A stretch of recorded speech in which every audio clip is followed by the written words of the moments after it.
I'm instructed to give you something. There has been something that's come up in my personal life that God has told me to share with you. And if you haven't looked at the title of the live, it's called Spiritual Sentence Structure. And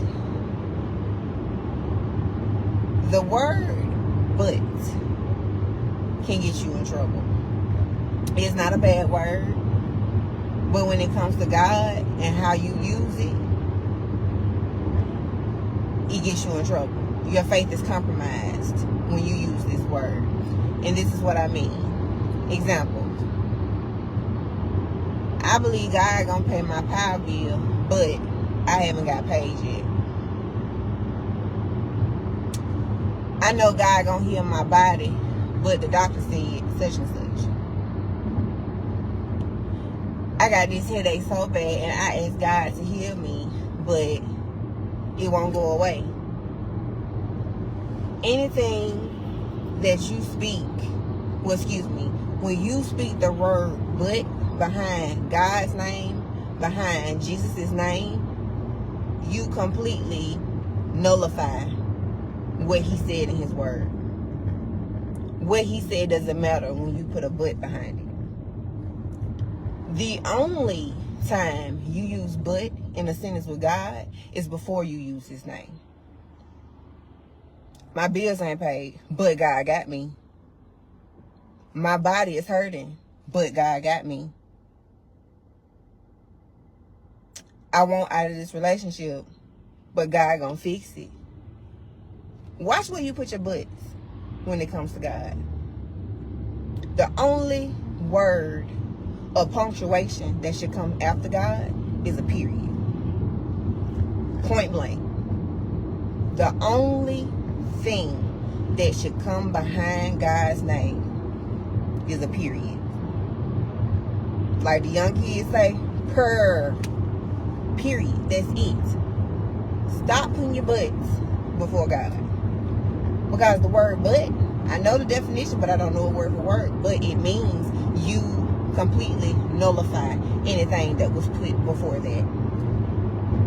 You saying it out of your mouth, but that's not faith. You're not speaking faith when you put a but behind it. Your faith is compromised when you put a but behind God. You know, back in my worldly days, I used to tell people, take that A out of it. Because that's what you make yourself. You're making a butt out of yourself. Don't make a mockery of God. I know it sounds harsh, but it's the truth.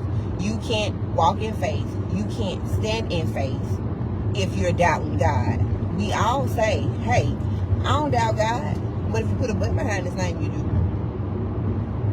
You may not feel like you are, but literally, listen to yourself. You can't nullify his word. His word is concrete. His word is evident. His word is everything. You can't nullify his word. You're not nullifying his word, but you're nullifying his word in your life. Don't waver your faith. Stand on it. Just because you don't see it don't mean it's not going to happen. Just because it doesn't happen in your time doesn't mean it's not going to happen. What us as humans fail to realize, when God allows things to happen, he's strengthening you. He's getting you prepared for the next season of your life. Does it feel good? Absolutely not. But as a parent, those of us who are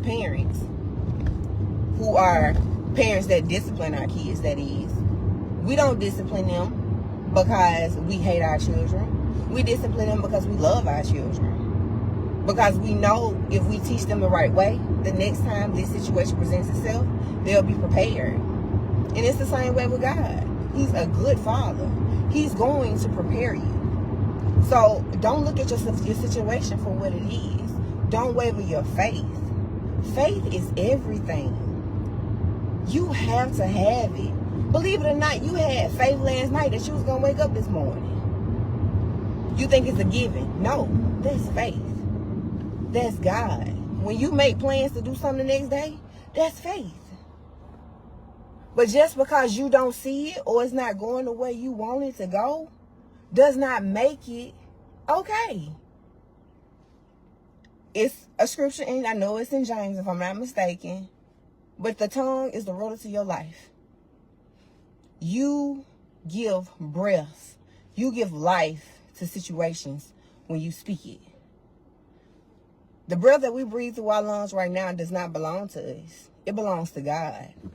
God is the reason we're breathing. God gives us life. So anything that we speak with his breath, it comes to life. So stop giving life to the death in your life. We are literally the reasons why we go through things we go through. Yes, there are things in our lives that happen that we have zero control of, but it's all about your perspective. How are you going to look at the situation? How are you going to trust God through that?